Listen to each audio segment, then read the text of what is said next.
Hi friends, ಪ್ರತಿದಿನ ಅಡುಗೆಗೆ ಸ್ವಾಗತ. ನಾನು ಇವತ್ತು ಬೆಲ್ಲದ ಶರ್ಬತ್ ಮಾಡ್ತಾ ಇದ್ದೀನಿ. ತುಂಬಾನೇ ಹೆಲ್ದಿ ಆಗಿರುವಂತ ಶರ್ಬತ್ ಇದು.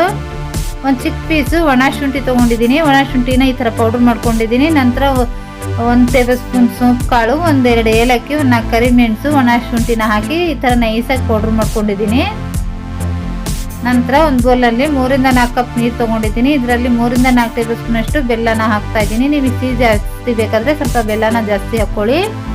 ನಂತರ ನಾವು ಪೌಡರ್ ಮಾಡ್ಕೊಂಡಿದ್ದಲ್ವ ಅದನ್ನ ಹಾಕಿ ಮಿಕ್ಸ್ ಮಾಡಿ 4-5 ನಿಮಿಷ ಹಾಗೆ ಬಿಟ್ಬಿಡಿ. ಬೆಲ್ಲನೂ ಕರಗುತ್ತೆ, ಎಲ್ಲ ಫ್ಲೇವರ್ಸ್ ಈ ನೀರಲ್ಲಿ ಬರುತ್ತೆ. ನೋಡಿ 4-5 ನಿಮಿಷ ಆಗಿದೆ. ಚೆನ್ನಾಗಿ ಫ್ಲೇವರ್ ಎಲ್ಲ ಇದರಲ್ಲಿ ಬಂದಿದೆ, ಬೆಲ್ಲನೂ ಕರಗಿದೆ. ನಂತರ ಒಂದು ಗ್ಲಾಸ್ನಲ್ಲಿ ಈ ಥರ ಸೋಸ್ಕೊಳ್ಳಿ.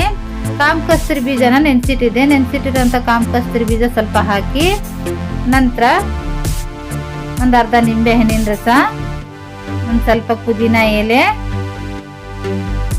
ಒಂದು 3-4 ಐಸ್ ಕ್ಯೂಬ್ನ ಹಾಕಿ ಮಿಕ್ಸ್ ಮಾಡಿ ರೆಡಿಯಾಗಿದೆ.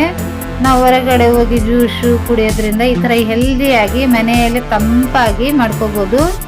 ತುಂಬಾ ಹೆಲ್ದಿಯಾಗಿ, ತುಂಬಾ ತಂಪಾಗಿ, ತುಂಬಾ ರುಚಿಯಾಗಿರುವಂಥ ಈ ಬೆಲ್ಲದ ಶರ್ಬತ್ನ ಖಂಡಿತ ಟ್ರೈ ಮಾಡಿ. ಈ ರೆಸಿಪಿ ಇಷ್ಟವಾದರೆ ಲೈಕ್ ಮಾಡಿ, ಶೇರ್ ಮಾಡಿ, ನಮ್ಮ ಚಾನಲ್ಗೆ ಸಬ್ಸ್ಕ್ರೈಬ್ ಮಾಡಿ.